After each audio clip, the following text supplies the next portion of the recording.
Whether it's flat or pitched, covered with shingles, shakes, or tiles, the roof protects your house and everyone and everything inside from the rain, snow, sun, and other elements. A good roof can improve energy efficiency and make you feel more comfortable inside. A new roof can boost curb appeal and increase the value of your house. If there's a new roof in your future, we've got you covered. I'm Herb Weisbaum, the Consumer Man, a contributing editor at checkbook.org. Welcome to Consumerpedia at checkbook.org. We're the nonprofit that helps consumers select services, avoid trouble, and save money. Because we don't accept any advertising or take money from any business we recommend, you can rely on checkbook.org to be completely independent and objective. Now, here's the host of Consumerpedia, America's consumer expert, the Consumer Man, Herb Weisbaum. No two ways about it, roofing work is very expensive, and unless you purchase carefully, you could spend thousands of dollars more than you have to and get less than satisfactory results. In this episode, we'll explain how to find a good roofer, how to review proposals for that roofing job, and how to compare warranties, plus ways to avoid getting ripped off by a shady contractor who will take your money and run. Checkbook's executive editor Kevin Brassler is here with all of that and much more. Hello, Herb. So I know for a fact how much you hate paying for home improvement work. You must dread the thought of someday having to pay for a new roof on your house. Yeah, I mean, the way I look at it is the kids are going to destroy this place no matter what. So what's the point of buying new rugs or furniture or even painting walls? But as you mentioned, having to pay for a new roof replacement, I always view it as it's like buying tires. I mean, it's like the worst possible purchase you have to make. It's something you might have to do, but it's not like, you get to watch a new TV or settle into a new sofa or a newly decorated room. And roofing, and I can tell you this from someone who's done it, is really expensive. Yeah, I mean, it's become astonishingly so. Even owners of small homes, they're likely going to pay more than $10,000 these days to replace their roofs. So if you hire the wrong contractor, you're going to pay. You're going to pay too much, and you're going to have to deal possibly with headaches during the construction work and possibly after. Drip, drip, drip. Is that a hint? Let's make sure this doesn't happen to you. What steps should our listeners take to get this whole process started? Start by making sure you really do need to replace your entire roof. I've owned my current home for about 5 years now, and I've had to have the roof repaired, a few minor repairs done. But for those small repair jobs, I made sure I hired a highly reputable roofer. He let me know that my shingles still have 10 plus years left. And I'm sure some disreputable roofers out there would have, shaken their heads when I pointed out these little leaks and, made that annoying tisk tisk sound and told me I needed a whole new roof. Yeah, that is one of the benefits of having a reputable contractor showing up at your house. So step one, as with any home repair, make sure you're working with that reputable contractor, an honest company, and check out the ratings that we have at checkbook.org if you live in one of the cities where we do ratings, and only deal with companies with stellar reviews. Yeah, I mean, as I always say, you can't squeeze good work out of a bad contractor. And don't just invite, one good company out to provide a cost proposal. We suggest you ask at least 5 of them to do so. And if you have time to ask 10, do that. Because what we found is that even among the really good companies, the good roofing contractors out there, you'll find huge price differences for the same work. So for example, in the latest issue of Checkbook, we have results from our undercover shopping where we had 3 different homeowners collect bids from area roofing companies. Here in the Washington area where I live, for one home, we were quoted prices ranging from about $8,000 to more than $24,000 for one job. Whew. For the second job, the prices ranged from $8,000 to more than $21,000. And for the third house, which was a little bit bigger, prices ranged from a low of about $9,400 to replace that roof to more than $35,000. Man. So the message is obvious. As always, what we always say is, get several bids, especially in the case of roofing work, because it's so expensive, and getting a few extra bids may save you thousands of dollars. So you may save $10,000 or more by having several companies out, and you lower the chance of dealing with really high-priced company. And as usual, we found no relationship between price and quality, right? Yeah, exactly right. Companies with poor ratings often quoted high prices when we shop them. Companies with hundreds of positive reviews that we've collected, they often have low prices, but sometimes they have high prices.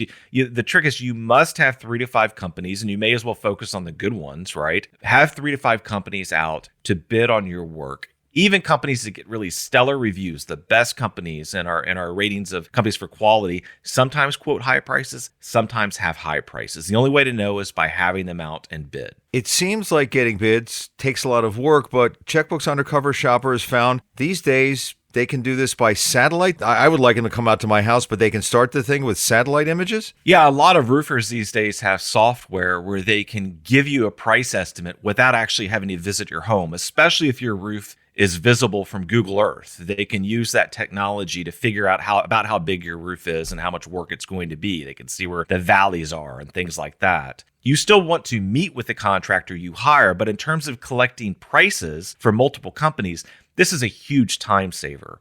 And even if companies want to come out to see your home, usually you don't have to be there for that. You can call 10 companies, get prices from them without having to take time out of your day to meet with each one. So obviously, if you live in one of the 7 cities where Checkbook rates roofers, you want to start there. For our listeners who don't live in those cities, I guess the best thing you can do is try to ask folks you know who they use, check them out with the Better Business Bureau, and then do all the other checks necessary to hire a contractor? Yeah, I think the important thing is to be very careful about selecting any contractor, even those that get stellar ratings from us. One big red flag is if they have more than just a few complaints with the Better Business Bureau. That's a warning sign. I mean, even large companies shouldn't be generating a lot of complaints. I think you can ask contractors for references. You should check the references. Just know they're not likely to give you names of people who are suing them in court. I think you should be pretty careful these days about using online reviews of companies. If you do so, make sure there are lots and lots of reviews and really carefully go over the ones that are 1 and 2 star reviews. It's a warning flag that they have dissatisfied customers out there that haven't been just kind of overwhelmed by possibly fake reviews they've posted on some of these websites out there. There are several things you should do whenever you hire a contractor, especially one that's going to be working 20 feet off the ground. We'll talk to Kevin about that next. This is Consumerpedia, powered by Checkbook.org. Want ratings for roofers in your area? Checkbook has ratings for dozens of roofers in these metro areas: Boston, Chicago, Philadelphia, Seattle, San Francisco, Minneapolis-St. Paul, and Washington, D.C. If you live in or around one of these 7 cities and haven't joined Checkbook yet, get a free 30-day subscription to all of our ratings by going to checkbook.org/Consumerpedia. If you like this podcast, we hope you'll become a Consumerpedia contributor by using the link at the bottom of the show notes to make a small monthly contribution. Of course, price is important, but with any home remodeling work, you need to make sure the contractor you hired is insured and licensed. They should carry general liability insurance and workers' comp coverage. Kevin, tell us more about that. Yeah, so liability insurance, it protects you if they cause damage to your home. So instead of you having to pay for a broken window, the company that broke it has coverage to pay for that. And because roofing work is so dangerous, they're up there 30 feet above the ground, they also need to insure themselves against the risk of having a worker get hurt. That protects you from having to pay for any medical costs. It's also important to make sure the company is licensed. Being licensed doesn't mean, it's not a guarantee that the contractor will do good work. As our good friend Connie Thompson always liked to say, anyone can put out a shingle and say they're a roofer. Connie is just so clever. I love that line. Anyone can put out a shingle and say they're a roofer. But of course, being licensed does mean you might be able to get help more easily if there's a problem, right? Yeah, it means that the company has at least taken the right steps to secure a bond or do other things that are required in their local area to prove that they're financially responsible. It also means that if things don't go right, local consumer offices, contractors, boards, they might be more willing to help you because you've taken the time to seek out a licensed outfit.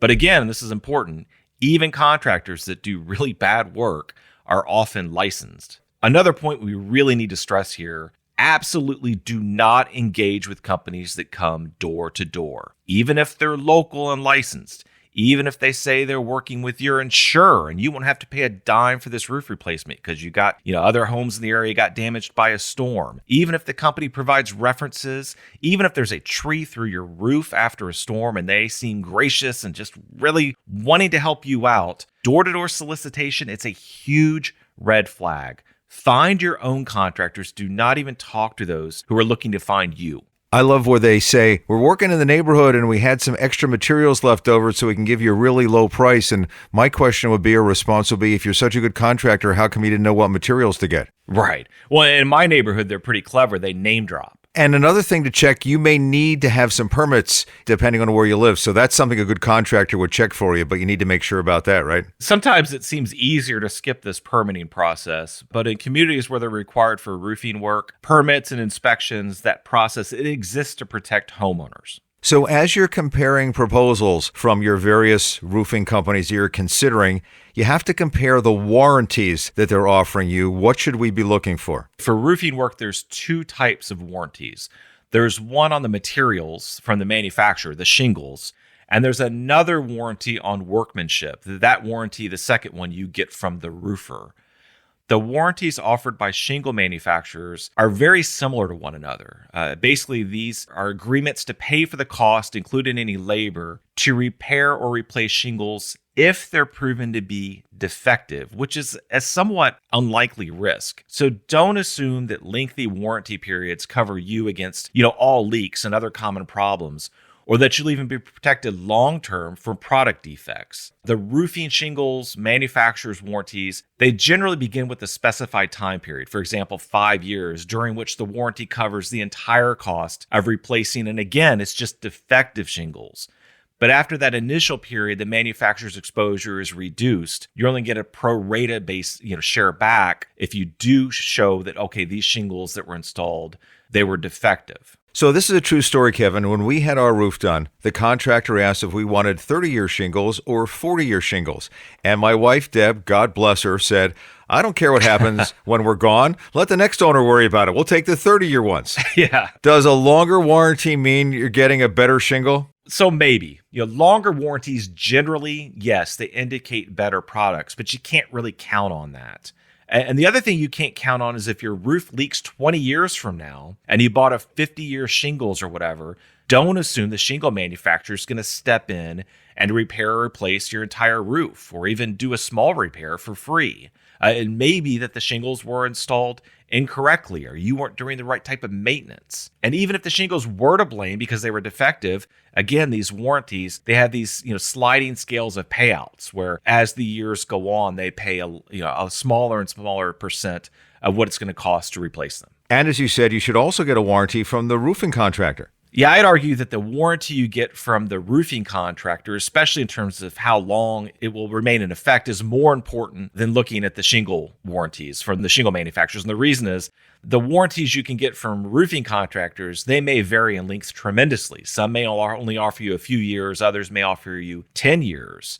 The warranties you get from roofing contractors, they're a promise that the roofer did the work correctly. And this is really the big risk. There's a small risk that your shingles were defective and that you discover that is the case after 30 years or whatever. There's a much bigger risk that the roofing company did the work poorly. The problem is the roofer's warranties on their labor, they're not as spelled out as carefully as these manufacturer warranties. Some simply say labor is guaranteed for 3 years. Others say guaranteed against defects in workmanship for 5 years. A lot of times roofers' warranties, they only cover 1 or 2 years. But we did find that some roofing companies will offer 5, even 10 years. So, and obviously, the longer the warranty you can get, the better. We advise people just to nail this issue down, by asking roofers you're considering to include language in their contract that says basically, over the next 5 years, if there's a leak, except as a result of accidental damage or a storm or something, the contractor will bear the cost of labor and materials to eliminate those leaks. And as with any other contracting job, you want to get all kinds of specific details put in the contract. What work's going to get done, how much you'll pay if they find rotten plywood underneath, or how much extra there might be, payment schedule, cleanup, that sort of thing. It's really important to get all the details in writing. The contract should also clearly define warranties and make sure it includes a point about the contractor being responsible for all cleanup. This is a big source of complaints about roofing work, where homeowners say, the contractors, they just left behind a lot of trash and rusty nails. The really good companies will even bring out metal detectors to find every little bit of leftover nails. They'll bring out these industrial magnets to make sure they get them all. So, should you pay a roofer a deposit? And if so, how much? Plus, how to avoid a roofing scammer who'll take your money and run. That's straight ahead. I'm Herb Weisbaum, the Consumer Man, and this is Consumerpedia, powered by checkbook.org. Consumerpedia Fast Facts. Asphalt shingles are the most popular roofing material in the U.S. They're durable, fire-resistant, and easy to maintain. Concrete, clay, and slate roofs are the most expensive, but last the longest, with an average lifespan of 100 years or more. Flat roofs aren't completely flat. They actually have a slope at least 1/4 inch per foot to let water drain. All right, so now we're getting down to the nitty-gritty. Kevin, what about a deposit? Should I be expected to pay one, and if so, how much and when? Don't pay anything in advance if you can help it. A company that wants a small deposit of 10% or so, that's fine so long as you're certain it's a reputable company.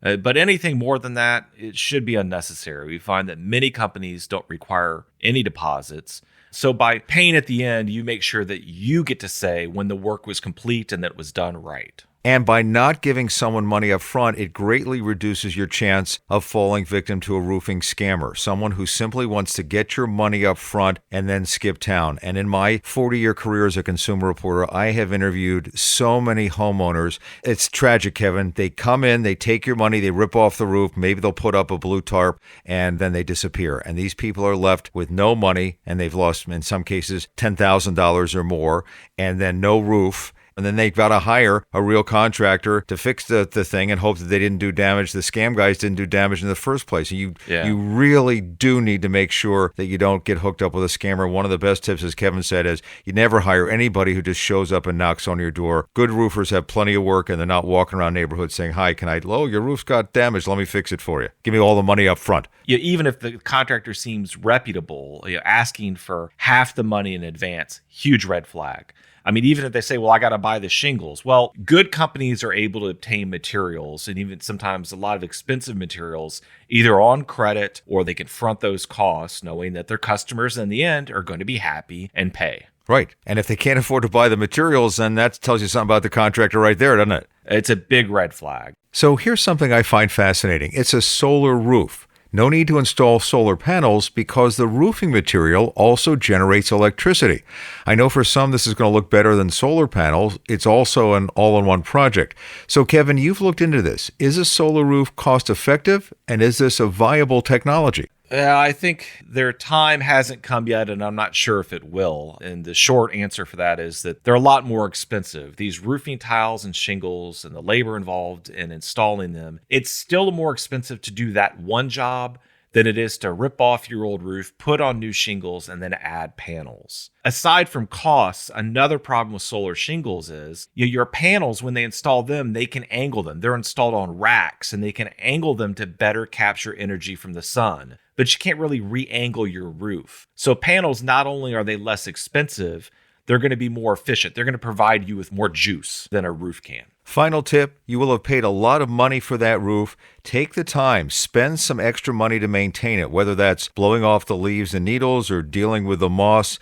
It can save you a lot in the long run in maintenance costs and also extend the life of your roof. Yeah, ask your roofer what you need to do and how often to do it. Avoid walking on your roof unless you have to be up there. Even if you have a very low-pitched roof that's easy to walk on, avoid walking on those shingles. That will create just as much damage as anything else. house is branches dropping on it or anything else. Kevin, a lot of important information. Hopefully we've helped folks. As always, good to talk to you. Good to talk to you.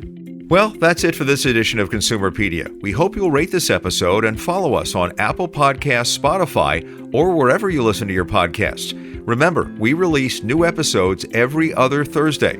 Another way you can support this show is to follow us on Consumerpedia on Facebook and Instagram, and at My Consumerpedia on Twitter. I'm Herb Weisbaum. Thanks for listening. Consumerpedia is a public service of checkbook.org. We're a unique nonprofit that helps you save money and make smarter choices. You can count on Checkbook to help you find the best services and avoid the worst, with local ratings that are accurate and unbiased. If you live in or around these 7 cities and haven't joined Checkbook yet, check us out. Boston, Chicago, Philadelphia, Seattle, San Francisco, Minneapolis-St. Paul, and Washington, D.C. To get your free 30-day subscription, go to checkbook.org/consumerpedia. If you like what you've heard, we hope you'll become a supporter by using the link at the bottom of the show notes to make a small contribution each month. Consumerpedia, empowering consumers to save money and make smarter choices.